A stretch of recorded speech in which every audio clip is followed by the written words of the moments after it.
Hello friends, কুসুম এপিসোডে সবাইকে স্বাগত। গুরুদেবের আদেশে সংসারে সব মায়া ত্যাগ করে ভিক্ষার থালা হাতে নিতে হবে ইন্দ্রাণীকে। ইন্দ্রাণী কি পারবে সন্তানের জীবন বাঁচাতে বাড়ি বাড়ি গিয়ে ভিক্ষা করতে?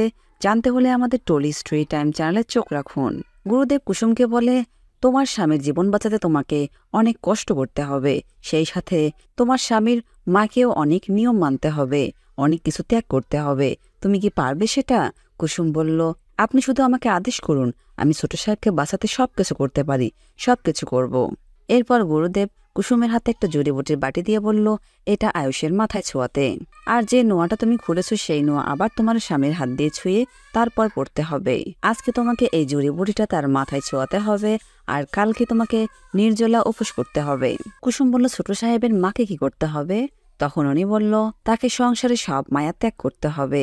সংসার, ধন, সম্পদ, ঐশ্বর্য সব ত্যাগ করে ভিক্ষার থালা হাতে নিয়ে 11 বাড়িতে ভিক্ষা করে সেই ভিক্ষার চাল দিয়ে ভোগ রান্না করে তোমার স্বামীকে খাওয়াতে হবে। এই কথা শেষ করে গুরুদেব সেখান থেকে উধাও হয়ে যায়। কুসুম অনেক খোঁজাখুঁজি পরে তাকে আর খুঁজে পায় না। এরপর কুসুম জড়িবুটির বাটি নিয়ে সোজা হসপিটালে চলে যায়। হসপিটালে গিয়ে দেখে সেখানে কেউ নেই। কুসুম দেবীমার কথা জিজ্ঞেস করলে অনুশ্রী এসে বলে, তোমার দেবীমা বিশ্রাম নেওয়ার জন্য বাড়িতে গেছে। তখন কুসুম জড়িবুটির বাটি নিয়ে আয়ুষকে দেখতে যেতে চাইলে দেবলীনা বাধা দেয়। কুসুম দেবলীনার সব বাধায় পেরিয়ে আয়ুষের কাছে চলে যায় জড়িবুটির মাথায় লাগাতে। অন্যদিকে দেবলীনা আয়ুষকে আজ রাতে মেরে ফেলার কঠিন প্রস্তুতি নিচ্ছে। একদিকে ছোট সাহেবকে বাঁচাতে কুসুম ও তার দেবী মায়ের কঠিন পরীক্ষা, অন্যদিকে দেবলীনার চক্রান্ত।